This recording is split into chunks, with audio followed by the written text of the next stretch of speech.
I'm honoured to receive the Hugh Owen Medal from the Learning Society of Wales. I think it reflects the diversity of work across educational research, policy and practice.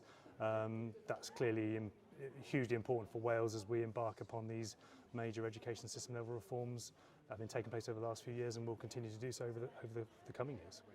My work sits in the education, research, policy and practice interface, so substantially looking around the impact of digital skills, computer science education, STEM education. It goes all the way back to chairing the Welsh Government's review of the ICT curriculum back in 2013.